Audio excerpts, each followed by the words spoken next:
बिस्मिल्लाहिर्रहमानिर्रहीम। अस्सलाम वालेकुम दोस्तों, मैं फ़हीम अब्बास आप सबको न्यूज़ कैफ़े में खुश आमदीद कहता हूँ और उम्मीद करता हूँ कि आप सब खैरियत से हैं और आज के दिन का एक अच्छा सा आगाज़ भी कर चुके हैं। आइए अपने प्रोग्राम का आगाज़ करते हैं और प्रोग्राम के आगाज़ में मैं आपको बताता चलूँ कि हम एक बहुत ही अहम मौजू पर बात करेंगे। उस मौजू को अगर इस तरह डिफ़ाइन करें कि इसका ताल्लुक़ जो है ये अमन के साथ है तो ये बिल्कुल गलत नहीं होगा। हम देखते हैं दुनिया भर में आज अमन की बात की जाती है और हमने कुछ ऐसे खित्ते भी देखे जहाँ पे कुछ ममालिक ने मिल के ऐसा ज़बरदस्त अमन कायम किया कि वो उनकी सरहदें आपस में सारी खुल गई और लोग ओपनली ट्रैवल करते हैं सियाहत के शोबे में और दूसरे मुख्तलिफ शोबों में उन्होंने बहुत ज़्यादा तरक्की भी की। अगर हम अपने इस खित्ते की बात करें जहां हम रहते हैं, जनूबी एशिया की बात करें और इसकी सराउंडिंग में जितने भी कंट्रीज़ हैं, अगर इनकी बात करें तो यहाँ पे सूरत हाल इंतहाई मुख्तलिफ है। ख़ास तौर पे जो सरहदें हैं इन ममालिक की, यहाँ पे अमन आपको नज़र नहीं आता है उस तरह। जैसे अगर हम इराक़ को देखें, ईरान को देखें, अफ़गानिस्तान को देखें, भूटान को देखें, नेपाल को देखें, पाकिस्तान और भारत की सरहदों को देखें, भारत और चीन की सरहदों को देखें और भी ये जितने भी यहाँ पे कंट्रीज़ हैं आपस में कुछ बहुत अच्छे ताल्लुकात और अमन की उस रूह तक नहीं पहुँच सके जो कि होना चाहिए, एक आइडियल सिचुएशन होनी चाहिए। मगर इससे भी ज़्यादा जो परेशानी वाली बात है पाकिस्तान के लिए, ख़ास तौर पे पाकिस्तान के पड़ोसी इस वक्त जो हैं वो सरहदों पे आमने सामने हैं और लड़ाई की एक बड़ी संगीन सूरत हाल जो है वो बनती हुई नज़र आ रही। बात कर रहा हूँ मैं भारत और चीन की फ़ौजों के हवाले से, जो लद्दाख के पॉइंट पे जो है वो एक दूसरे के साथ लड़ाई के लिए बिल्कुल तैयार हैं और इस चीन और भारत की लड़ाई से पाकिस्तान को क्या नुकसानात या फ़वाइद हो सकते हैं और मतलब इस लड़ाई से असल में फ़ायदा किसको हो सकता है और क्या ये कोई तीसरी ताकत है जो इन दोनों के बीच में लड़ाई करवाना चाहती है। पाकिस्तान को इस लड़ाई में क्या किरदार अदा करना चाहिए, क्योंकि एक तरफ जो है पाकिस्तान का एक बहुत ही गहरा दोस्त है, दूसरी तरफ पाकिस्तान का दुश्मन है और इस लड़ाई में कश्मीरी जो हमारे बहन भाई हैं क्या उनको भी कोई फ़ायदा पहुंच सकता है, जब भारत के अंदर जो ऐसी बहुत सारी मुहिमें शुरू हो चुकी हैं, आज़ादी की मुहिमें, क्या उनको भी कोई हवा मिलेगी। सिख बहन भाई जो हैं हमारे, उनके साथ जो है वो क्या मामलात हो सकेंगे और भी बहुत सारे सवालात जो हमारे जहनों में जन्म लेते हैं इस भारत और चीन की सरहदी कशीदगी के हवाले से आज हम इस बारे में बात करेंगे। मेरे साथ स्टूडियो में एक बहुत ही अहम मेहमान मौजूद हैं जो इस तरह की जंगी सूरत हाल के हवाले से एक वसी तजुर्बा रखते हैं और 1965 और 1971 की जो पाक भारत जंग रही उसमें भी वो एक अच्छा रोल प्ले कर चुके हैं, इसमें हिस्सा ले चुके हैं। एक दिफाई तज्ज़ियाकार हैं। प्रोफेसर कर्नल ज़ाफ़िर जमील साहब हमारे साथ स्टूडियो में मौजूद हैं। हम आपको खुश आमदीद कहते हैं। अस्सलाम वालेकुम सर। वालेकुम अस्सलाम बेटा, कैसे हैं आप? अल्हम्दुलिल्लाह माशाल्लाह, क्या फ्रेश लग रहे हैं आप माशाल्लाह। नहीं अल्हम्दुलिल्लाह, जो एक पाक फौज का एक सिपाही मुजाहिद जो है वो अल्हम्दुलिल्लाह हमेशा फ्रेश है और हमेशा अपने दुश्मन को दबोचने के लिए तैयार है। माशाल्लाह माशाल्लाह। अच्छा जी, भारत और चीन की जो एक सरहदी कशीदगी है, जो तनाज़ा चल रहा है, इसमें पाकिस्तान की नज़र से अगर देखा जाए तो वो क्या सूरत हाल हो सकती है कि एक तरफ हमारा दुश्मन है जो हमारे साथ हमारे बॉर्डर पे भी जो है वो LOC की खिलाफ वर्जी करता है, शहरी आबादियों पे जो है ना फायरिंग कर रहा होता है, हमें उसे वैसे ही उससे परेशानी का सामना है, और दूसरी तरफ हमारा जो एक बहुत अच्छा दोस्त जो है अब उसकी सरहद पर जो है ये कुछ इसी किस्म की हरकतें जो है वो करना शुरू की हैं इन्होंने। तो अगर पाकिस्तान की निगाह से देखा जाए तो ये सारे ताल्लुकात क्या अहमियत रखते हैं?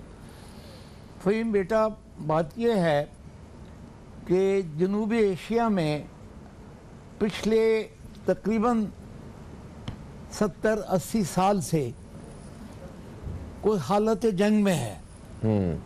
जिस वक्त पाकिस्तान 1947 में मोरी से वजूद में आया तो दर हकीकत बादिल नाख्वास्ता कांग्रेस ने इस पार्टीशन को कबूल किया और हिंदू जहनीत जो है वो उन्होंने कभी भी पाकिस्तान को एक आज़ाद ममलिकत के लिए कबूल नहीं किया। सही। लेकिन उसमें फिर ये हुआ कि जवाहरलाल नेहरू तक के ज़माने में जो है वो अमन व आशती का सिलसिला रहा, लेकिन उसके अंदर भी 1948 के अंदर आपको याद होगा कि कश्मीर में श्रीनगर तक हमारे अपने जो मुजाहिदीन हैं, जिसमें मुजाहिदीन में यकीनन जो हमारे पठान और उस इलाके गैर के जो लोग हैं वो, और उसके अलावा हमारे अपने यानी अफवाज पाकिस्तान के जो सिपाही ऑफिसर्स वर्दी उतार के उस जंग में हिस्सा लिया। ये एक तारीखी बात मैं बता रहा हूँ, 1948 की बात कर रहा हूँ। और एक और भी कौम के लिए मैं एक ऐसी बात मैं बताऊं जिसका कि बहुत कम लोगों को इल्म है। कायदे आज़म ने जिस वक्त हमारे पहले CNC जनरल डगलस ग्रेसी को हुक्म दिया कि आप अपनी फौजें भेजें, तो उन्होंने इनकार कर दिया। इनकार इसलिए किया, 1000 officers in Indian army, they will not fire each other. Then ही उन्होंने फील्ड मार्शल ओकलिक जो कि जॉइंट कमांडर थे, उन्हें ये बात कही। अगले दिन फील्ड मार्शल ओकलिक जो है वो आ गए और कायदे आज़म से मिले। उन्होंने कहा जी आप अगर कहते हैं इस फौज को, तो फिर मैं इन 527-28 अफसरों को जो है वो निकाल लेता हूँ, because they will not fire. तो लेकिन वो चूँकि हालत ऐसी थी और सीनियर पोजीशन पे थे, तो एक तो वो सिलसिला हुआ। दूसरे फिर 1962 में, ये आज की कहानी नहीं है हिंदुस्तान और चीन की लड़ाई। 1962 में भी हिंदुस्तान जो है उसकी जहनियत है, एक चीज़ होती है एक्सफिनिश मेंटालिटी। क्योंकि देखिए ना, कौमों की ज़िंदगी के अंदर जो एक असूल है, और वो असूल है पीसफुल को एग्जिस्टेंस। सर आपने पीसफुल को एग्जिस्टेंस से सर, माजरत कता कलामी के लिए सर एक वक्फा है बीच में, हम पीसफुल को एग्जिस्टेंस के से यहाँ से दोबारा जो है ना गुफ्तगू का सिलसिला शुरू करेंगे। 1962 की भारत चीन की लड़ाई का आप जिक्र कर रहे हैं, उसमें भी अगर देखा जाए तो अमेरिका ने वो भारत का मेरा ख्याल है साथ दिया था। हाँ नहीं मुझे वो वक्फे के बाद आगे क्लियर करते हैं सारी बात। एक छोटा सा वक्फा ले लेते हैं, वक्फे से वापस आते हैं, मैं इसको बताऊंगा। सही, बिल्कुल आपसे पूछेंगे, तो है तफसील से जानेंगे सर हिंदुस्तान को। बिल्कुल सही है। एक छोटा सा वक्फा है दोस्तों, वक्फे के बाद आपकी खिदमत में दोबारा हाजिर होंगे, कहीं मत जाइए। अब तक देखते रहिए न्यूज़ कैफे, देखते रहिए।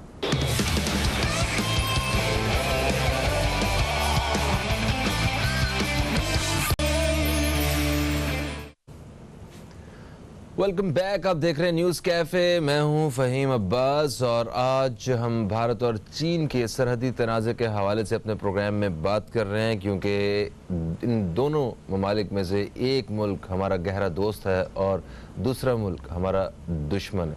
तो हम पाकिस्तान के लिए इन दो ममालिक की लड़ाई और इनके ख़राब ताल्लुक़ात वो क्या अहमियत रखते हैं और हमें मुस्तक़बिल में किस जानिब जो है वो फ़ैसला करना होगा, या क्या ये ताल्लुक़ात हमारे ऊपर भी असरअंदाज हो सकते हैं, इसी हवाले से हम अपने प्रोग्राम में बात कर रहे हैं। हमारे साथ स्टूडियो में एक जंगी सूरत हाल के एक्सपर्ट और दिफाई तजियाकार प्रोफेसर कर्नल ज़ाफ़िर जमील साहब मौजूद हैं, जो कि ख़ुद 1965 और 1971 की जंगों में हिस्सा भी ले चुके हैं और अभी अभी हमें ज्वाइन किया है एक तजियाकार हैं और अक्सर बेशतर हमारे प्रोग्राम में तशरीफ़ लाते भी रहते हैं, शबीर शफकत साहब। आपको भी हम खुश आमदीद कहते हैं। अस्सलाम वालेकुम शबीर साहब, कैसे हैं आप? खुदा का शुक्र है, तबीयत अच्छी है माशाल्लाह माशाल्लाह माशाल्लाह। कर्नल साहब आप बता रहे थे हमें कि को एग्जिस्टेंस बता रहे थे आप, और 1962 की जंग के बारे में बता रहे थे, भारत और इंडिया। मैं एक और चीज़ भी अर्ज करूँ कि 65 की लड़ाई से पहले एक और ऑपरेशन में मैंने हिस्सा लिया, ऑपरेशन ग्रैंड सलैम,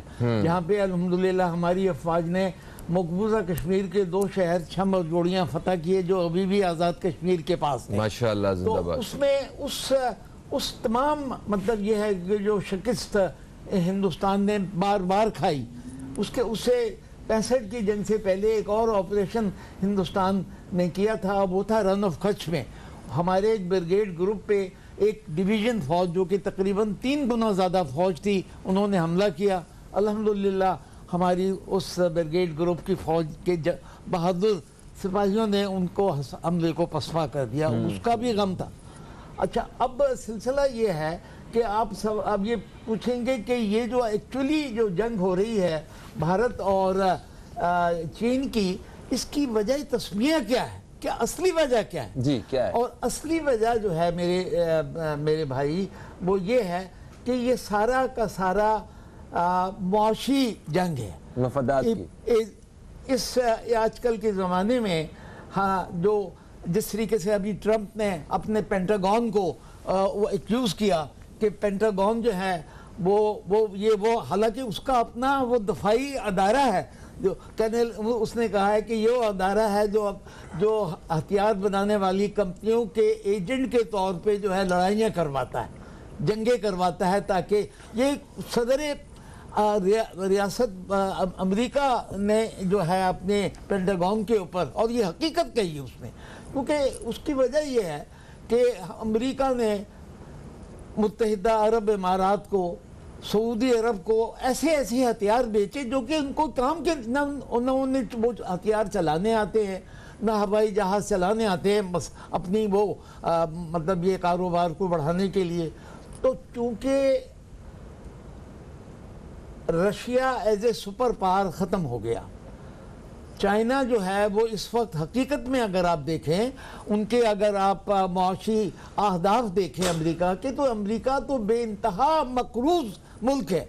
अगर अमेरिका को सऊदी अरब और मुत्तहिदा इमारात को, कुवैत वगैरह अपनी करेंसी जो है वो उससे डीएक्टिवेट कर ले, तो वो जो डॉलर है जो पाकिस्तान में 150 से भी ऊपर है, वो 25-30 रुपए का हो जाएगा। अच्छा। जी, तो ये तो सारा जिसे कहना चाहिए ना गुंडागर्दी और की वजह से जो है वो यानी गन पॉइंट पे वो उन ममालिक को जो है वो कहता है कि नहीं, आप अपनी करेंसी को जो है डॉलर से यानी पैरल रखें, उसके अंदर वो उससे ताल्लुक़ रखें। तो अगर हम तो इसी तरीके से हिंदुस्तान में जो अभी लद्दाख में काम हो रहा है, वो तमाम इलाका जो है, क्योंकि देखें ना, तिब्बत पे उन्होंने कब्जा कर लिया, लद्दाख जो है, लद्दाख के अंदर यानी ये तो चाइना की मेहरबानी है जो वो आज़ाद कश्मीर और कश्मीर को जो है वो पाकिस्तान के लिए वो कहता है, लेकिन हकीकत में जो जुल्म और बर्बरियत जिसका इर्तिकाब भारत ने कश्मीर में किया है, 1 साल से ज़्यादा तकरीबन 80 लाख कश्मीरी जो है लॉकडाउन के अंदर एक ऐसी ज़िंदगी गुजार रहे हैं कि जहाँ जो कि बिल्कुल ही इबरतनाक और शर्मनाक है किसी भी इंसानियत के लिए। और लॉकडाउन क्या है वो हमने कोरोना वायरस में अच्छी तरह देख भी लिया है कि लॉकडाउन अल्लाह क्या ताला होता ने है। पूरी कायनात में वो सजा देने के लिए फिर ये लॉकडाउन, ये कोरोना वायरस के जरिए लॉकडाउन कराया कि देखो वो जो मेरे बंदे हैं इतनी वो उन्होंने अजियत उठाई है, तो ये इस तरीके से। अच्छा, शबीर साहब से बात करना चाहूंगा मैं। जी शबीर साहब, आप इस कशीदगी के हवाले से क्या कहना चाहेंगे? कि मैं जो जानना चाहता हूँ कि देखें, एक तरफ हमारा एक पुराना दुश्मन है, दूसरी तरफ हमारा एक गहरा दोस्त है, इन दोनों की आपस में लड़ाई है, तो पाकिस्तान को अपना इस वक्त क्या रोल प्ले करना चाहिए? आपको क्या किस हिसाब से देखते हैं आप सारी सूरत-ए-हाल को?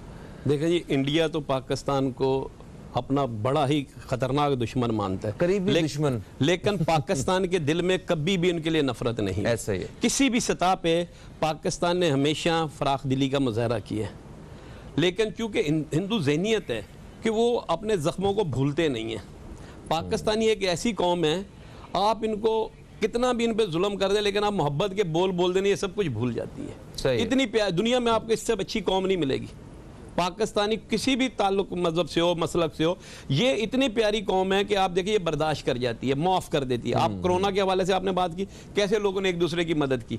अभी जो पाकिस्तान का रोल जो है, पाकिस्तान की कोशिश यही है कि मतलब कि ये मामला जो है इस जंग की तरह है, क्योंकि ये जंग इंडिया के दफाई माहिरीन भी ये कह रहे हैं कि ये जंग जो है छिड़ सकती है। अच्छा जी हाँ, क्योंकि देखिए अटल बिहारी वाजपेयी और मनमोहन सिंह के दौर में भी वो जो इनका मुआहिदा था कि कोई भी सरहद पे जो है ना गोली नहीं चलाएगा। बिल्कुल सही है। तो वो एक अरसा जो है वो गोली नहीं चली, मगर इस वक्त हमने देखा कि गोलियां जो है ना वो चलना शुरू हो गई हैं और लोग दोनों जानिब से जो है वो मारे जा रहे हैं। देखिए जी, अभी आपने कर्नल साहब की बात नहीं सुनी। ये गोली चलाई नहीं, चलाई गई है, चली नहीं है, चली नहीं है, चलवाई गई है।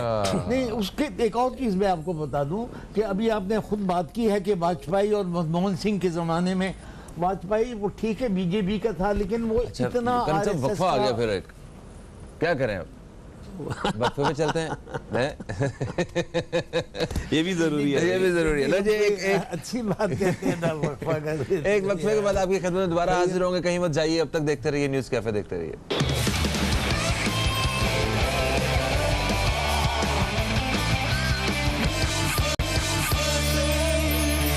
खुशामदीद कहते हैं न्यूज़ कैफ़े में। न्यूज़ कैफ़े में हमारे साथ जनाब शबीर शफकत साहब मौजूद हैं और प्रोफेसर कर्नल ज़ाफिर जमील साहब मौजूद हैं, जिनसे हम भारत और चीन की जो सरहदी कशीदगी है इस हवाले से बात कर रहे हैं।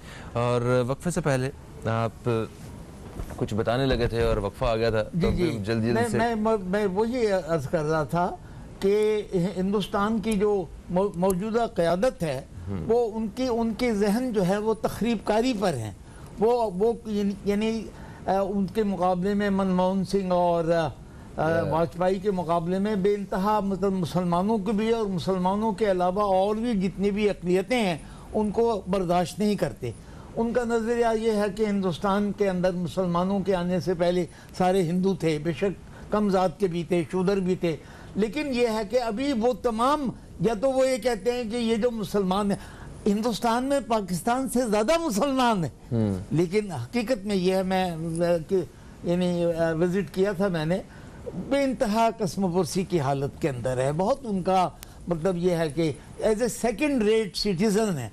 मैं कहता हूँ कि अल्हम्दुलिल्लाह जितने भी हम पाकिस्तान के बाशिंदे हैं, हमें बेइंतहा शुक्र अदा करना चाहिए कि हम अल्लाह ताला ने हमें इंसान पैदा किया, मुसलमान पैदा किया, हुजूर का उम्मती पैदा किया और आज़ाद ममलिकत या खुदादाद का शहरी पैदा किया। बिल्कुल तो ये बहुत बड़ी चीज़ है। ठीक है, तो अभी देखें बात यहाँ से शबीर साहब शुरू हुई थी कि एक अरसे तक जो है वो सरहद पे वो फायरिंग वगैरह नहीं हुई, ये इनका मुआहिदा था। अभी हाल ही में वो मुआहिदा जो है वो टूटता हुआ नज़र आया जब दोनों तरफ से वो गोलियां चलना शुरू हुई, फायरिंग शुरू हुई, और इससे अभी हम क्योंकि कशीदगी बढ़ती जा रही है, ये तनाज़ा बढ़ता जा रहा है, तो इसमें अब आपको क्या नज़र आता है कि मुस्तकबिल जो है वो क्या हो सकता है, ये लड़ाई किस जानिब जा सकती है, आप क्या राय रखते हैं अपनी? ये देखें जी, ये जो हालात जा रहे हैं ये तो आपको पता है कि आलमी जंग जो है वो तो होनी है, लेकिन अभी जो बताया गया ये सारी, आप जब भी जंगें हुई हैं बड़ों की, ये मुफादात की जंगें होती हैं। एग्जैक्टली। क्यों? जैसे इन्होंने कहा अमेरिका तो यहाँ आ नहीं सकता, इंडिया में इतना दमखम नहीं है कि वो चाइना से टक्कर ले। 1962 में जब इनकी लद्दाख और दूसरी जगहों पे चाइना ने कब्जा कर लिया तो आज तक ये छुड़ा नहीं सके। सही है। और आज तक इन्होंने उसके ऊपर बात भी नहीं की इंडिया ने कि जी वो हमारा हिस्सा था, ये है वो है। क्यों इतने खौफज़दा थे चाइना से? और आप अभी भी देखें मीडिया के अंदर अपने लोगों को तसल्लियाँ देते जी, इंडिया ने देखे जी 1962 के अंदर जो इलाके थे उन्होंने चाइना से ले लिए, चाइनी फौज पीछे भाग गई। अब जो है, अब जो हम हाइट्स के ऊपर है, हमारी फौजियाँ जो हैं हाइट्स के ऊपर है, मतलब ऊंचाई के ऊपर हैं, और जो फिंगर 4 है उसके ऊपर हम नज़र रखे हुए हैं। अब फिंगर 4 के ऊपर आप नज़र रखे हो, फिंगर 8 के ऊपर नज़र रखे हुए, जो नीचे है उनकी मूवमेंट देख रहे हो तो कुछ करो, फिर छुड़ाओ तो सही वो इससे छुड़ा तो नहीं रहे। और फिर फौरन ही एंकर कह रहे हैं कि जी चाइना के पास जो है इतना बड़ा एयर डिफेंस है कि उसकी सरहद के अंदर कोई जहाज जा नहीं सकता। अच्छा। वो उनका रडार सिस्टम इतना है कि वो गिरा देता है, और जितने मिसाइल चाइना के पास है उतने अमेरिका के पास भी नहीं है। एक तरफ उनकी ताकत को भी मान रहे हैं, दूसरी तरफ झूठ भी बोल रहे हैं। मतलब ये है कि अभी जो जंग जो है, और उसके दिफाई माहिरीन भी कह रहे हैं कि जंग हो सकती है और होने के करीब भी है, क्योंकि मसला ये है कि अमेरिका उसको पुश कर रहे हैं इंडिया को कि भाई आप आ जाओ। जैसे अभी एक हर बंदे को पता है कि सी पैक जो है हर एक की नज़र में खटक रहा है, क्योंकि सी पैक जो है ना हमारी तरक्की का रास्ता है। और इसको रोकने के लिए, इसको ख़त्म करने के लिए आलमी ताकतें जो हैं रोज़ बरोज़ कुछ ना कुछ हथकंडे इस्तेमाल करती हैं। आप देखें ना, मुआहिदा ख़त्म हो गया, कैसे हो गया? गोलियां पहले आज तक चली नहीं, लेकिन मई 2020 से ये झड़पें शुरू होना शुरू हुई हैं। अच्छा, और अमेरिका ने भी ये बयान दिया था कि हमारा मतलब एशिया में, जनूबी एशिया में हमारे दोस्त की कोई एक मसला है और उस लड़ाई की सूरत हाल है तो हम उसकी मदद करने को तैयार हैं। इंडिया की फेवर में उसने बयान दिया है। नहीं, इंडिया की फेवर में नहीं। ट्रंप ने कहा था जिस तरीके से इंडिया पाकिस्तान के लिए कहा था मैं मुसालियत के लिए तैयार हूँ, इसी तरीके से वो बेइंतहा शातिर आदमी है। अमेरिकन प्रेसिडेंट जो है वो कहने लगा कि जी वो दोनों हमारे दोस्त हैं, हालांकि तो दोस्त नहीं है कि मैं उनमें मुसालियत करा देता हूँ अपनी, मतलब ये है कि पर्सनल जो फेम को गेन करने के लिए। बंदर बांट याद आ गया मुझे इस मुसालियत से। लेकिन हकीकत मैं आपको एक और चीज़ बताता हूँ। बात यह है कि मैंने तो 3 जंगें लड़ी हैं ना। अच्छा, देखिए मैं आपके तजुर्बे का फायदा उठाते हुए वाइंड अप करें। वो जो जंग जो है ना चाइना के मफाद में है ना हिंदुस्तान के मफाद में है। कोई भी मुल्क जो है, जो तरक्की याफ्ता डेवलपमेंट कंट्रीज है, वो कभी भी नहीं चाहेंगे कि जंग हो, क्योंकि जंग के अंदर बेइंतहा वसाइल आपके ज़ाया होते हैं। बेइंतहा एग्री। अच्छा सर देखिए, मैं आपसे ये पूछना चाहता हूँ, आपका माशाल्लाह एक दिफाई एक हिसाब से बड़ा तजुर्बा है आपका। जिस जगह पे इस वक्त जंग का माहौल बना हुआ है भारत और चाइना के बीच में, तो वो लद्दाख है और कुछ और इसके मुल्का इलाके हैं सारे, गिलान है, हाँ तो गिलान है, हॉट स्प्रिंग है। जी जी, तो ये कि जोग्राफियाई एतबार से या वैसे उन एरियाज की क्या अहमियत है, क्यों लड़ाई हो रही है? वैसे तो वो खंडर नजर आते हैं, मैदान पत्थर नजर आते हैं सारे। नहीं, मैं आपको फहीम उन इलाकों की स्ट्रेटेजिक अहमियत है। जी जी, तो दो चीजें होती हैं। क्या कैसी? उसको वहां से अगर मतलब ये है जिस तरीके से अभी शब्बीर साहब ने बताया, जैसे गोलान है या स्प्रिंग है, ये सारे वो इलाके हैं जो कि मतलब ये है कि उसके ऊपर जिसका भी कब्जा हो तो वो एक तरीके से हाइट पे हैं ये। अच्छा, हाइट से जाहिर है कि हाइट पे अगर आदमी होगा तो सारी चीजें आप देख सकते हैं। वो देख जैसे हम कारगिल में पहुंच गए थे तो हमें इंडिया की गर्दन दबोच सकते थे। हाँ, कारगिल के अंदर भी जो भी मतलब ये है कि वो किसी वक्त फिर कारगिल पे भी बहस करेंगे, कोई गलत फहमियाँ हैं वो भी मैं आपको दूर कर दूंगा। सही है। तो इस लैंड के बारे में जो है अभी वो, क्योंकि इंडिया खुद जंग नहीं लड़ रहा, इंडिया को लड़वाया जा भाई ने कहा है उनको गोली चला नहीं रहा, चलवाई जा रही है। यानी उसको इतना ज़्यादा प्रेशर कि भी हम तुम्हें आर्म्स देंगे और तुम्हें और सारी चीज़ें देंगे, और उसके अलावा उनकी बिलियन नहीं ट्रिलियन डॉलर्स की इन्वेस्टमेंट है इंडिया की, अमेरिका की इंडिया में। अच्छा, इंडिया को बहुत मार पड़ेगी इस तरह के इतने बड़े। लेकिन ये है बात ये है मार तो पड़ेगी, लेकिन मसला है उसमें इंडिया को मार पड़े या इंडिया कामयाब हो जाए, फायदा अमेरिका का ही है। हाँ ठीक। अच्छा, तो अगर हम देखें चाइना जो है वो इंडिया के साथ मतलब डेफिनेटली मार ही पड़ेगी जब इतनी बड़ी फौज के साथ और इतनी बड़ी ताकत के साथ आप जाएंगे इस तरह की हरकत करने के लिए। तो क्या जो इंडिया के बीच जो बाकी तहरीकें चल रही हैं या जो वो लोग जो बड़ा फायदा होगा कैसे? बहुत फायदा। देखिए ना, उसकी वजह ये है ना कि इस वक्त भी इंडिया में खालिस्तान के अलावा 14 तहरीकें चल रही हैं, मिजोरम, आसाम और भी जो कि जिसकी के हमें इतनी खबर नहीं है, यानी मैं हमारे मीडिया को, लेकिन हकीकत में बेइंतहा। और मैं आपको इंशाअल्लाह ताला मैं अल्लाह को गवाह करके कहता हूँ कि एक वक्त आएगा कि इंडिया विल बी डिसइंटीग्रेटेड, बिल्कुल रशिया की तरह। रशिया जो था ना, रशिया जो था एक्चुअल उसका नाम था USSR, union of Soviet socialistic Republic. और यहाँ पे अगर मुझे इजाज़त हो, जुल्फ़िकार अली भुट्टो को मैं सलूट पेश करता हूँ। उसने अपनी एक किताब मिथ ऑफ इंडिपेंडेंस में उसने भी पेशनगोई की थी, और उसके अल्फाज थे कि union of Soviet socialistic Republic is an unnatural alliance, sooner और लेटर इट विल ब्रेक। और एग्जैक्टली 18 साल के बाद वो टूट गया। ठीक है, तो आपने प्रेडिक्ट किया है कि इंडिया जो है वो बहुत जल्द जो है वो भी टुकड़ों में तकसीम होगा। ठीक है, इंशाल्लाह। बिल्कुल। और उसकी इंशाल्लाह जिसे कहना चाहिए कि साउथ की जितनी भी रियासतें हैं जो यानी मद्रास वगैरह और ये तमाम जी वो बिल्कुल वो भी खुश नहीं है। ठीक है सर, खुश नहीं है। तो हम एक वक्फे की तरफ बढ़ रहे हैं, वक्फे के बाद वापस आएंगे। तो एक सर आप हम शबीर साहब से मजीद जो है वो हमें कुछ चीज़ें जाननी है, इनसे बात की जाएगी। दोस्तों, एक वक्फे के बाद आपकी खिदमत में हाजिर होते हैं, कहीं मत जाइए, अब तक देखते रहिए न्यूज़ कैफ़े, देखते रहिए।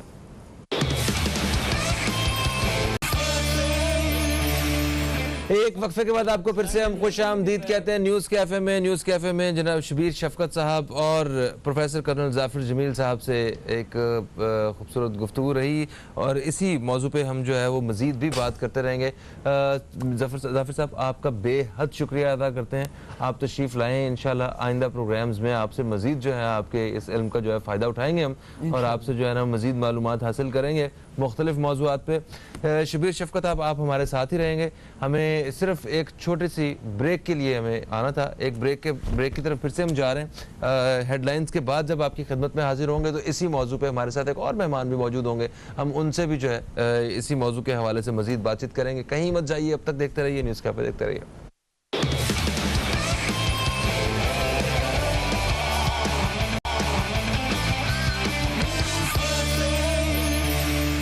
एक वक्फे के बाद आप सब दोस्तों को फिर से हम खुशामदीद कहते हैं न्यूज़ कैफ़े में। न्यूज़ कैफ़े में आज हम बात कर रहे हैं भारत और चीन की जो सरहदी कशीदगी है इसके हवाले से कि ये ऊँट किस करवट बैठ रहा है। क्या हम इस जंग के ज़रिए हम आलमी जंग की तरफ तो नहीं जा रहे? अगर ऐसे कोई मामलात होते हैं तो पाकिस्तान को इसके क्या नुकसानात और फ़वाइद का सामना करना पड़ेगा?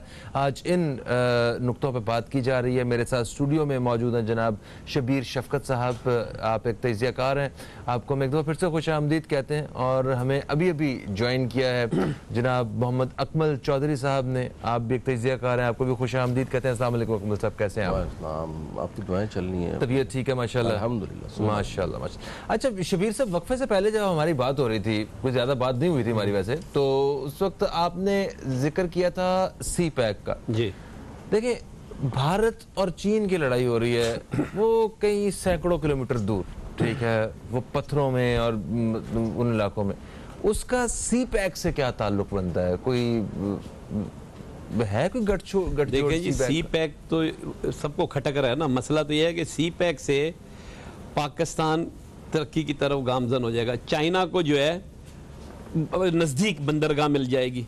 अच्छा, जहाँ चाइना इतना लंबा रूट करके जाता था, उसको जो है फ्यूल की भी ये किराया भी बचेगा, उसको आसानी हो जाएगी। और बड़ी ताकतें जो है, देखिए ये इंडिया का खाली मसला नहीं है, ये बड़ी ताकतों का मसला है। इंडिया आलाकार है, इंडिया में इतनी ताकत नहीं है कि वो चाइना से टक्कर ले। जबकि इंडिया के खुद तज्जियाकार भी कह रहे हैं कि जी चाइना जो है उसका एयर स्पेस इतना है कि वहाँ उसका कोई दुश्मन का त्यारा आ नहीं सकता, वो गिरा देंगे, इतने मसाइल हैं उनके पास। उसके बावजूद वो टक्कर ले रहा है, तो क्या वजह है? वो इसीलिए ले रहा है, वो डिस्टर्ब कर रहा है ताकि सी पैक किसी तरह रुक जाए, ताखीर का शिकार हो जाए। और कोई नहीं है, क्योंकि अमेरिका हो गया, दूसरी ताकतें हो गई हैं, वो चाइना को सुपर पावर बनने से रोक रही हैं। जंग वो है जिसकी जंग का जो हिस्सा जो है इंडिया बन रहा है। अच्छा ठीक है, तो क्या इंडिया को इस सारी सूरत हाल का अंदाज़ा नहीं है, या अंदाज़ा है और वो जानते बुझते जो है वो इस्तेमाल हो रहा है? नहीं, उसको जब ये बताया जाता है कि भाई क्योंकि तेरी सरहद के ऊपर वो बैठा है, 1962 से वो कब्जा किया है चाइना ने। अब उस 62 के ऊपर कब्जा करने पर आज तक चाइना से कभी उसने तस्करा भी नहीं किया इंडियन ने। सिर्फ गम चाट रहे हैं, लेकिन उसका जिक्र नहीं करते कि हमें मार पड़ी है और हमने हमारे से जगह कब्जा कर ली है। अभी भी आप देख लें कि चाइना से वो चीज़ें लेने के लिए तैयार नहीं है। लेकिन क्या है, जब उसको बैकअप हुआ, पुशअप हुआ कि जाएं जी आप थोड़ा सा करें, हम आपके साथ हैं, आप अपनी जगहें लें, तो उसने ये थोड़ी कार्रवाई कर दी। और ये मई से शुरू हुआ है, और कल तो आपने देखा कि झड़प ठीक ठाक हो गई।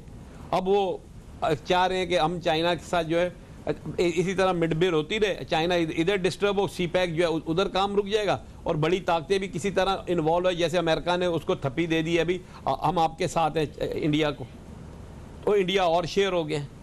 सही।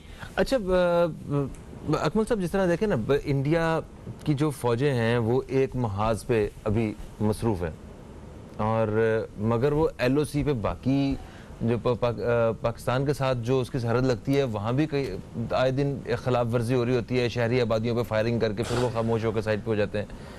तो इस वक्त का कोई फ़ायदा हमें उठाना चाहिए क्या कश्मीर के हवाले से, या वैसे कुछ एज अगर मिल सकता है क्या हमें?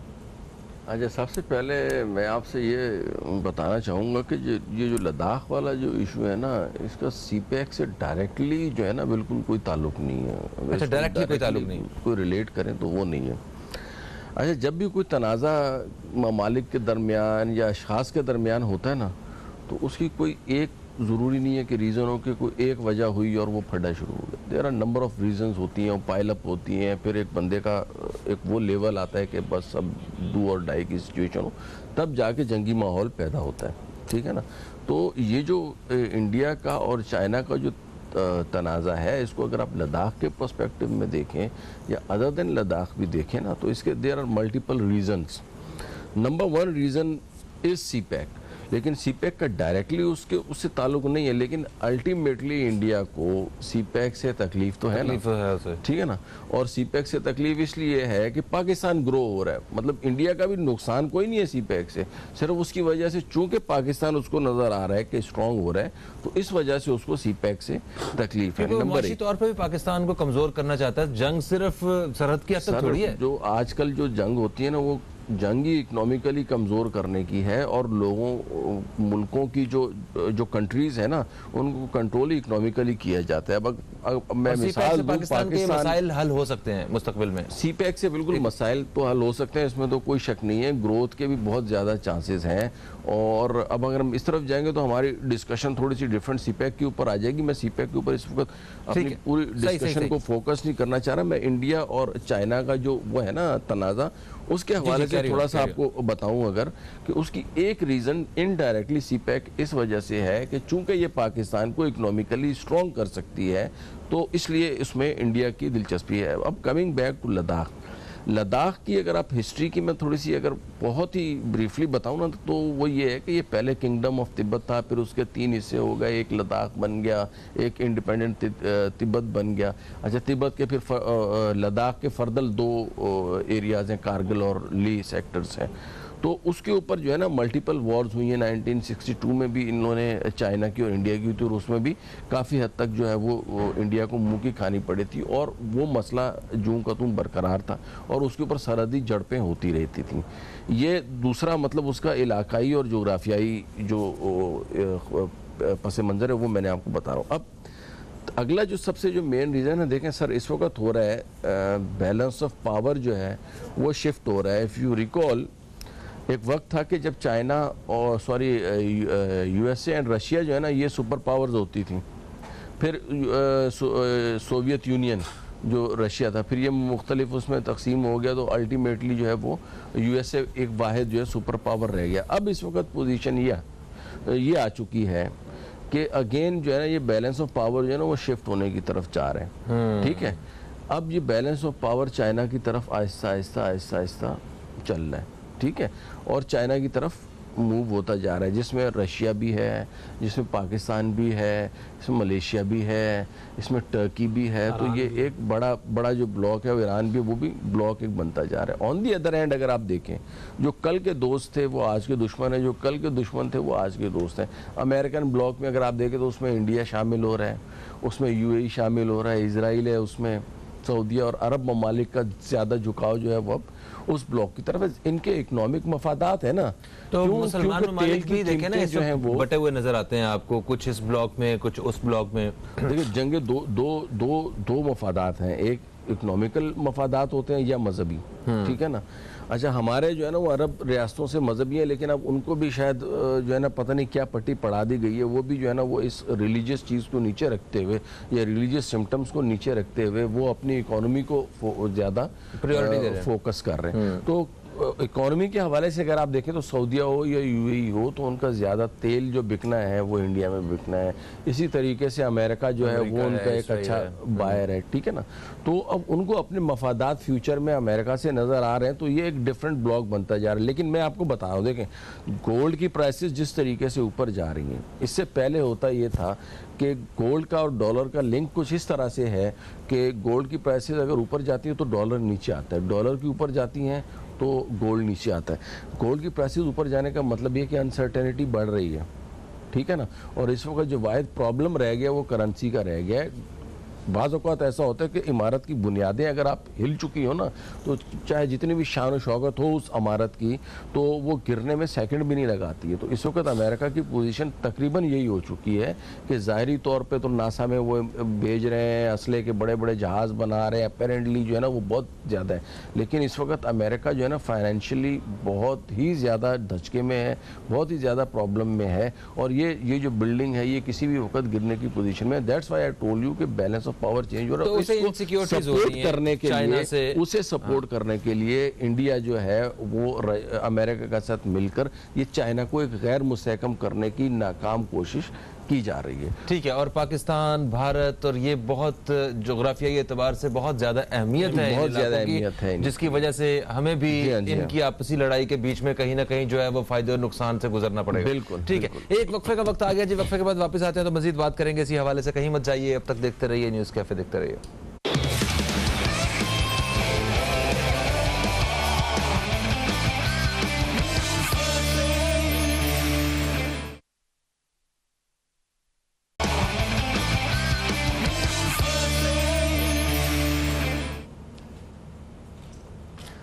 वेलकम बैक, आप देख रहे हैं न्यूज़ कैफ़े, मैं हूं फ़हीम अब्बास और आज न्यूज़ कैफ़े में हमारे साथ मौजूद हैं जनाब शबीर शफकत साहब और मोहम्मद अकमल चौधरी साहब। अपने इन मेहमानों से हम बात कर रहे हैं चीन और भारत की सरहदी कशीदगी के हवाले से। और वक्फे से पहले हम जहां तक इस गुफ्तगू को लेके पहुंचे थे, अभी हम आगे बढ़ेंगे। शबीर साहब, हमने वक्फे से पहले बात की कि सरहदों पर फ़ौजें मसरूफ़ हैं भारत की और चीन की। भारत की फ़ौज का एक बड़ा हिस्सा इस वक्त मकबूजा कश्मीर में भी डिप्लॉय है, जिसमें लाखों में फ़ौज जो है ना, कोई 6 लाख, 7 लाख, 8 लाख के अंदाज़ा जो है ना वो बयान किया जाता है। तो अभी जो जंगी सूरत हाल है चीन और भारत की, ये ज़रा थोड़ी सी ज़्यादा सीवियर होती जा रही है और ऐसा लग रहा है कि आइंदा आने वाले दिनों में एक जंग की सूरत हाल जो है ना वो देखने को मिलेगी। तो अगर ऐसी कोई सिचुएशन क्रिएट होती है तो क्या इंडिया जो है वो कश्मीर से अपनी फ़ौजें निकालेगा और इससे कुछ कश्मीरियों को रिलीफ मिल सकेगा? देखें जी, इंडिया जो है वो अपनी फ़ौजें तो कश्मीर से नहीं निकालेगा। हाँ, ये ज़रूर होगा कुछ कम कर देगा, क्योंकि वो ये तो कभी नहीं कहेगा कि कश्मीर मेरे हाथ से निकल जाए। अगर जंग हो रही है तो ये हिस्सा भी मेरे से चला जाए। वो फ़ौजें कम कर दे, क्योंकि उसके पास काफ़ी फ़ौज है, रिजर्व फौज भी है उनके पास। मेरे ख्याल टोटल कोई 11 लाख के करीब शायद उनके पास फौज है।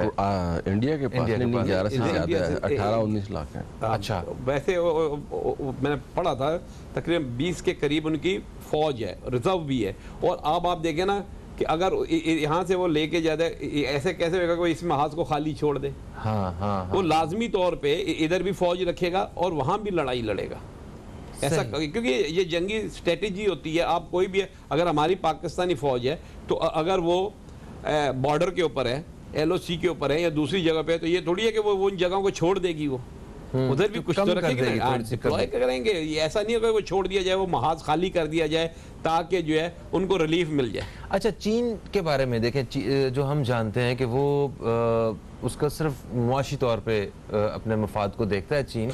और अगर इस हिसाब से देखा जाए, क्योंकि बिजनेस के बारे में कश्मीर चीन की फर्स्ट प्रायोरिटी जो है ना वो बिजनेस है उसका, अपनी प्रोडक्शन और पूरी दुनिया में सेल जो भी वो करता है चीज़ें। इंडिया एक बहुत बड़ी मार्केट है, 1 अरब से ज़ायद आबादी है, इतने ज़्यादा कंज्यूमर है वहाँ पे। तो अगर इनसे हालात ख़राब होते हैं तो क्या चीन को मुआशी तौर पर भी नुकसान पहुँच सकता है? लाजमी तौर पर जी, देखिए जंग किसी तरह भी हो उसके जो है नुकसान तो होते हैं, क्योंकि चाइना जो है हमेशा से आप देखें कि वो जंग से बचता रहता है। उसने हत्तल मकान कोशिश करता है कि मैं जंग ना लड़ूं, क्योंकि उसने सारी तवज्जो अपने बिजनेस पे दी है। और आप ये देख लें कि उसकी तजारत पूरी दुनिया में है, यूरोप को भी उसने हिला के रख दिया। और अब भी वो कोशिश इसी में लगा हुआ है कि जंग ना हो, बल्कि इसी तरह इंडिया को डराया जाए, समझाया जाए। लेकिन जब ना बाज आएगा तो फिर आखिरी ऑप्शन जो है वो तो फिर जंग ही है। और उसको भी, चाइना को भी पता है अगर इंडिया के साथ अगर जंग होती है तो ये जंग इंडिया और चाइना तक नहीं महदूद रहेगी, क्योंकि जब चाइना के साथ होगी तो ज़ाहिर पाकिस्तान तो थोड़ी फेवर करेगा। जब पाकिस्तान चाइना की फेवर करेगा, ग्वादर पोर्ट अगर पाकिस्तान इस्तेमाल करने दे रहा है तो फिर क्या करेगा वो? जैसे अभी मैं सुन रहा था कि वो इंडिया बोल रहा है जी हमारी ईरान से बात होगी, चाबहार जो है वो तो पोर्ट जो हम इस्तेमाल करेंगे, अगर पाकिस्तान अगर ग्वादर के लिए इस्तेमाल करने देगा चाइना को, तो ये फिर एक जगह नहीं होगी, फिर जाहिर है उसके भी अपने दोस्त हैं, फिर ये जंग जो है फैलना शुरू हो जाएगी। और आलमी ताकतें भी जानती हैं, चाइना भी जानता है कि ये जंग सिर्फ इंडिया और चाइना की नहीं रहेगी। सही। अच्छा अकमल साहब, आप क्या इस बात से इत्तफाक करते हैं कि ये जंग जो है वो फैलती हुई नज़र आती है, और अगर पाकिस्तान ठीक है हमारे एक बहुत ही करीबी दोस्त की अगर लड़ाई हो रही है हमारे दुश्मन के साथ, तो हमें अपने दोस्त का साथ देने के लिए उसके फेवर मतलब किस अंदाज में फेवर देंगे, क्योंकि चाइना तो ऑलरेडी वैसे दिफाई तौर पर बहुत एक मजबूत मुल्क है, तो हम मेरा ख्याल है कि सिर्फ अपनी लैंड ही हम उसे ऑफर कर सकते हैं, और क्या करेंगे, और हम मतलब लड़ाई के लिए अपना घर क्यों हम ऑफर करेंगे किसी को। पहली बात तो ये है कि जिस तरह की जंग की आप बात कर रहे हैं ना, उसका इम्कान बिल्कुल भी नहीं है। अच्छा, उस तरह की जंग का इम्कान बिल्कुल भी नहीं है, बिल्कुल खारिज इम्कान है, क्योंकि एक तो इंडिया और चाइना का जो है ना वो कोई कंपैरिजन ही नहीं है, ठीक है, किसी भी हवाले से। हाँ, आदाद शुमार के हवाले से अगर आप देखें कि पर्सनल्स नंबर ऑफ पर्सनल्स में है कि 15-16 लाख के करीब जो है वो टोटल आर्मी इंडिया की है, चाइना की इससे भी ज़्यादा है। अब प्रॉब्लम ये है कि ये ऐसे छोटे मोटे जो तनाज़ात हैं वो तो दुनिया में कई जगह पे चल रहे हैं। पाकिस्तान का इंडिया के साथ चल रहे हैं, इंडिया के चाइना के साथ चल रहे हैं, नेपाल तक के साथ चल रहे हैं। तो ऐसे छोटे मोटे जो सरहदी तनाज़ात होते हैं उनसे बहुत बड़ी जंग की कोई जो है ना वो सूरत हाल पैदा होने का अंदेशा है नहीं, ठीक है ना। और मेरे ख्याल में चाइना भी कभी भी ये नहीं चाहेगा कि इससे जो है ना कोई बड़ी जंगी सूरत हाल पैदा हो, ये उसके मफादात के भी खिलाफ है। तो ये जो दो ब्लॉक बन रहे हैं जो तो जिनका हम सोच रहे हैं, ये सुन रहे हैं, इकोनॉमिक बेसिस के ऊपर बन रहे हैं, ये माशी बेसिस। देखें मैं आपको बता रहा हूँ कि जो बेसिक जो रीज़न है ना इसके पीछे वो है इकोनॉमी। हर एक ने अपने आप अपनी नेशन को सरवाइव करवाना है, उनको अर्निंग देनी है, उनका क्योंकि सबसे पहले पेट है इंसान के साथ, और पेट के लिए जो है ना वो इकोनॉमी बहुत ज़रूरी है। तो ये जो भी जंगें जो भी लड़ी जा रही है ना, उनके बिहाइंड द सीन डायरेक्टली और इनडायरेक्टली जो है ना वो रीज़न होते हैं इकोनॉमिकल रीज़न, ठीक है ना। और ये जो ब्लॉक्स भी बनते जा रहे हैं ये कोई एक दूसरे के खाला के लड़के नहीं हैं, ये इनका जो है ना आपस में सिर्फ और सिर्फ माशी टाइज हो रहे हैं इनके, यानी जो इकोनॉमिकल टाइज हो रहे हैं, तो ये उस बेसिस के ऊपर एक दूसरे से मिलने जा रहे हैं, ठीक है ना। तो पाकिस्तान किस ब्लॉक में जो है वो फॉल करता है? देखिए पाकिस्तान इस वक्त पाकिस्तान की कोशिश ये है कि जितने भी मुस्लिम कंट्रीज हैं उनको यूनाइटेड रखा जाए, ठीक है ना। और आप देखें उसमें काफ़ी हद तक जो पाकिस्तानी डिप्लोमेसी है वो कामयाब भी है, यहाँ तक कि यूनाइटेड यूएई ने इजराइल तक को तस्लीम कर लिया, लेकिन पाकिस्तान की एफर्ट्स की वजह से सऊदीया ने अभी तक ये जो स्टेप है वो नहीं उठाया, बल्कि इसके कॉन्ट्राडिक्टरी इन्होंने वो स्टेटमेंट दी है। तो ये फॉरेन डिप्लोमेटिक महाज के ऊपर ये चीज़ें चलती जा रही हैं, and one can not predict कौन अच्छा खेलेगा, कौन अच्छी डिप्लोमेसी दिखाएगा, इट डिपेंड्स। हमारे पिछले 10-12 साल से आपको भी पता है कि डिप्लोमेसी के महाज के ऊपर हम बुरी तरह से पीछे थे। अब जब से ये खान साहब की गवर्नमेंट आई है, मैं ये क्रेडिट इनको दूंगा कि डिप्लोमेटिक फ्रंट के ऊपर इन्होंने बहुत अच्छे तरीके से लीड किया, और जो पाकिस्तानी पॉइंट ऑफ व्यू है वो बहुत अच्छे तरीके से मुख्तलिफ नेशंस को जाके प्रेजेंट किया है। और इंडिया की जो हिंदुत्व फ़िलासफ़ी है, जो एक्सट्रीमिस्ट फ़िलासफ़ी है हिटलर वाली, उसको बहुत सारे कंट्रीज़ को उससे अवेयर किया है, जो इससे पहले हम डिप्लोमेटिकली हम इस पोजीशन में नहीं थे, या हम लोग इसको इग्नोर किए हुए थे और वो नहीं कर रहे थे। एज ए रिज़ल्ट हो ये रहा है कि अब दुनिया हमारी बात सुन रही है, वरना पहले तो हमारी तो बात ही नहीं सुनता था ना, वो कहते थे यार छोड़ो यार ये तो दहशतगर्द है, टेररिस्ट नहीं है। लेकिन अब आहिस्ता आहिस्ता जैसे जैसे ये बैलेंस ऑफ पावर चेंज की तरफ जा रहा है, उसमें पाकिस्तान की एक सिग्निफिकेंट इंपॉर्टेंस बनती जा रही है। तो पाकिस्तान की बहरहाल कोशिश ये होगी कि पाकिस्तान एक तो ठीक है, ये जो एक ब्लॉक जो सुपर पावर्स का जो दूसरा बनने जा रहा है उसका रुकन तो रहेगा ही रहेगा, लेकिन पाकिस्तान की कोशिश ये होगी कि मैक्सिमम जो ममालिक हैं इस वक्त देखें, मलेशिया हो गया और जो अपना टर्की हो गया, ये तो बिल्कुल पाकिस्तान के साथ है ना, लेकिन जो अदर जो अरब कंट्रीज़ हैं इंक्लूडिंग ईरान, पाकिस्तान की ये कोशिश होगी कि ये कंट्रीज़ भी इसी ब्लॉक में शामिल हो जाएं, ताकि ज़्यादा से ज़्यादा इकोनॉमिक ग्रोथ और डेवलपमेंट हो। और लास्ट में एक बात करूँ, सीपैक की हम बात करते हैं। बेसिकली सीपैक जो चाइना का जो एजेंडा है ना, चाइना एक टर्मिनोलॉजी यूज़ करता है जिसका belt and road initiative, BRI, ठीक है ना।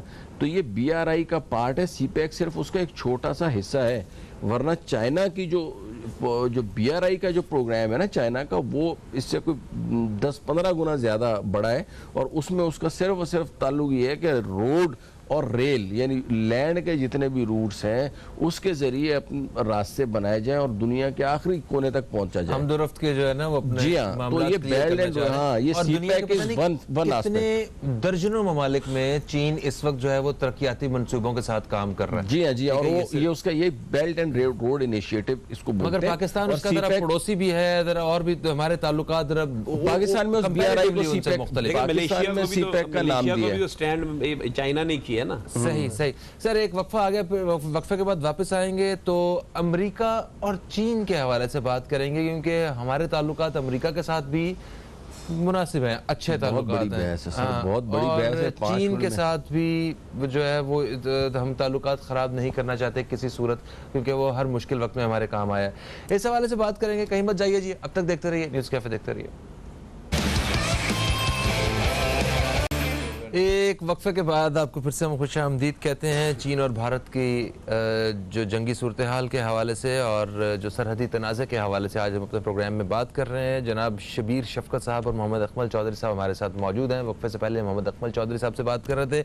शबीर साहब, अभी हम वक्फे से पहले हमने बात की कि 2 ब्लॉक्स बन रहे हैं, ठीक है, जिसमें आलमी सतह पर जो 2 ताकतें जो हैं वो बन रही हैं और मुख्तलिफ ममालिक जो हैं वो अलग अलग ब्लॉक में शामिल होंगे। अब एक ब्लॉक में अमेरिका है और दूसरे में चीन है। अब आप देखें कि हमारे ताल्लुकात पाकिस्तान के चीन के साथ हम किसी सूरत ख़राब नहीं करना चाहते और ना ही हमारी कोई ऐसा वो है, और चीन ने भी हमारे साथ हमेशा अच्छा ही किया है। अगर अमेरिका की बात की जाए तो अमेरिका के साथ भी हम ताल्लुकात ख़राब नहीं करना चाहते। तो इस वक्त अगर हम चीन के साथ, अगर हम इस ब्लॉक का हिस्सा बनते हैं तो क्या अमेरिका के साथ ताल्लुकात हमें ख़राब करने पड़ेंगे? देखिए जी, ख़राब तो नहीं करने पड़ेंगे, लेकिन वैसे ताल्लुकात नहीं होंगे जैसे पहले थे अमेरिका के साथ, जैसे आज हैं इस वक्त। जैसे, क्योंकि लाजमी तौर पे अमेरिकन जो हैं वो इस चीज़ को तो देखेंगे कि जब आप चाइना की तरफ आपका झुकाव है तो फिर वो किस तरीके से हमारे साथ वैसा रवैया रखेंगे, और उनमें चेंज आया भी, आपने खुद भी देखें जी। अमेरिका के अंदर उनकी जो थिंक टैंक है उन्होंने देख लिया है अब उनका रवैया जो है हमारे साथ कैसा हो गया है, पहले की बनिस्बत अब कैसा है। लेकिन मसला कहने के हमें फिर भी जो है ना अब प्रोसेस में चलना चाहिए, उनके साथ बिगाड़ नहीं करना चाहिए। उनकी तरफ से बेशक होता रहे, लेकिन हम जो है बिल्कुल बैलेंस लेके चलें। जैसे ये देखिए भुट्टो साहब की पॉलिसी, जैसे भाई ने कहा, अकमल साहब ने, कि मुस्लिम की जो है ब्लॉक बना रहे। भुट्टो साहब की भी ये ख्वाहिश थी, वो एक इस्लामी बैंक बनाना चाहते थे जिसके अंदर तमाम इस्लामी मुल्कों का जो है पैसा उसमें आ जाए, और फिर क्या था कि तमाम इस्लामी मुल्कों को यकजा किया जाए। अब ये वही पॉलिसी जो है भुट्टो साहब वाली अब ये इमरान खान साहब लेके चल रहे हैं कि जी तमाम अरबों को लेके सबको इकट्ठा किया जाए, जो कि अच्छी कोशिश है। लेकिन मसला ये है कि दोनों जो है ब्लॉक में तकसीम जो है वो मुसलमान हो रहे हैं, अगर आप देखें तो। मगर देखिए पाकिस्तान ने अभी एक बहुत मेजर रोल प्ले किया है। अमेरिका और अफगानिस्तान वाला जो मामला था, अमेरिका को यहाँ से निकालने के लिए, तो पाकिस्तान की बड़ी एक बेहतरीन कोशिश थी और वो अमेरिका को, मेरा ख्याल है पाकिस्तान का बहुत ज़्यादा शुक्रिया अदा करना चाहिए इस हवाले से कि अमेरिका ऑब्लाइज करता है। तो अब वो पाकिस्तान का इमेज जो है वो इस हिसाब से काफ़ी बेहतर है अमेरिका की नज़र में। अभी आइंदा जो सूरत हाल बनने जा रही है इसमें हमें डेफिनेटली चाइना का ही साथ देना होगा, जो हमें लगता है, और हमारे हुक्मरान जो भी फैसला करेंगे हमारे लिए बेहतर ही होगा मुल्क के लिए। तो आपको लगता है कि हालात जो हैं वो बेहतरी की तरफ ही जाएंगे पाकिस्तान के? देखिए बेहतरी की तरफ तो जाने चाहिए, लेकिन हम ये नहीं कह सकते कि अमेरिका जो है इंडिया से ज़्यादा जो है हमें तरजीह देगा, वो अभी भी नहीं देता। क्योंकि वो ये है, क्योंकि जब हम एक ब्लॉक का जब हिस्सा हो जाएं तो फिर वो किस तरीके से हम जब उस ब्लॉक से निकल रहे हैं, देखो ये साफ बात जाहिर हो रही है कि हम अमेरिकन ब्लॉक से निकल रहे हैं। हम जब अमेरिकन ब्लॉक से निकल के चाइनीज़ ब्लॉक में आएंगे तो फिर जाहिर है जो अमेरिका का दोस्त होगा वो अमेरिका उसी की फेवर करेगा। सही। सर हमारे लिए क्या मफाद में क्या है अगर चीन और अमेरिका देखा जाए तो? देखिए हमने तो यहाँ पे बैठ के ब्लॉक बना भी लिए हैं, अभी ब्लॉक बनने जा रहा है, अभी बनना नहीं है, और it will take years not days. मगर इस वक्त नजर तो यही आ रहा है ना सब, अपेरेंटली नजर आ रहा है, लेकिन अमेरिका को अभी आप इतना अंडर एस्टिमेट ना करें, अभी भी चाइना को वो टफ टाइम देने की पोजीशन में है। आप अमेरिका और चाइना की जो रिलेशनशिप की बात कर रहे हैं ना, तो एक देखें मेरी बात सुने, एक ब्रिटेन वुड्स सिस्टम होता था, वो 44 के करीब कंट्रीज़ ने ये डिसाइड किया। एक वक्त था जब अमेरिका के पास 1/3 जो है वो गोल्ड के ज़खायर थे, और गोल्ड ही इस वक्त सबसे महंगी जो है ना वो धात समझी जाती थी, गोल्ड और सिल्वर, ठीक है ना। और सारा ट्रेड शुरू में ये वो होता था, इसमें गोल्ड और ट्रेड में अशरफियाँ वशरफियाँ। लेटर ऑन ये इस ब्रिटेन वुड सिस्टम ने 44 ममालिक ने ये एग्री किया कि अब जो है ना वो हम ये $1 अमेरिकन डॉलर जो है वो $35 पर औंस, ठीक है ना, ये एक कीमत इन्होंने मुकर्रर की कि $35 पर औंस के वो होगा, और $1 के against government of United states की जो गवर्नमेंट है ना वो 35 इस रेट से देगी, और ये सारी दुनिया में राइज हो गया। तो किसी भी कंट्री की जो करेंसी होती है ना उसके बैक पे ऊपर या गोल्ड ही होता है, या अगर डॉलर होगा तो वो भी इनडायरेक्टली गोल्ड होगा, ठीक हो गया। अब इस वक्त मसला सबसे बड़ा जो है ना वो करेंसी का है। एक निक्सन शॉक जो था वो 1971 में ये जो यहाँ से भागे थे ना अमेरिकन कंट्री, जी वो लाहौर से एक्सीडेंट वाले जो मामला हुआ नहीं, ये एक जंग जो हुई थी उसमें ये अमेरिकन वहां, उसके बाद काफी वहां पे जो है ना वो आ गई थी वियतनाम से जो ये भागे थे ना, तो उसके बाद अमेरिका में इतनी महंगाई हो गई थी, तो निक्सन ने 3 शराइत रखी थी। एक उन्होंने प्राइसेस फिक्स कर दी थी, सैलरीज फिक्स कर दी थी, और तीसरा उसने बोला था कि अब अमेरिका जो है वो डॉलर के अगेंस्ट में गोल्ड नहीं देगा। तो उसके बाद फिर ये स्प्लिट हो रहा है प्रोग्राम का। मैं सिर्फ पाकिस्तान देखें, बॉटम लाइन ये कि अमेरिका और अमेरिका जो है दो धड़े बनते, अगर इनके 2 ब्लॉक्स बनते हैं तो पाकिस्तान को मुस्तकबिल में कोई बैलेंस रखना चाहिए दरमियान, मतलब किसी एक की गोद में नहीं जाना चाहिए जहां पे ज्यादा मफादात हो सकते हो। मुझे कोई हदीस नहीं है कि एक के साथ ही मिले, हम दोनों के साथ भी हो सकते हैं। बज़ाहिर हम गोद में तो चले गए हैं ना, मतलब गोद में तो हम चले गए हैं, ठीक हो गया। तो बहुत शुक्रिया आप मेहमानों का, आप तशरीफ लाए। और प्रोग्राम के इख्तिताम में आज हमने क्योंकि भारत और चीन की लड़ाई के हवाले से बात की है, तो भारत का जो जंगी जुनून है वो भारत के टुकड़े करवाने के लिए काफ़ी है, और इंशाअल्लाह ऐसा होगा। और भारत में मुकीम, भारत में बसने वाले, मुख्तलिफ मज़ाहब से ताल्लुक़ रखने वाले वो लोग जिनके ऊपर जुल्म किया जा रहा है भारत की वजह से और नरेंद्र मोदी की इन गलत पॉलिसीज़ की वजह से, उन्हें सुख का सांस लेने को मिलेगा। फहीम अब्बास को, न्यूज़ कैफे टीम को दें इजाज़त। आप दोस्तों से इन मुलाकात होगी, तब तक के लिए खुदा हाफिज़। पाकिस्तान जिंदाबाद।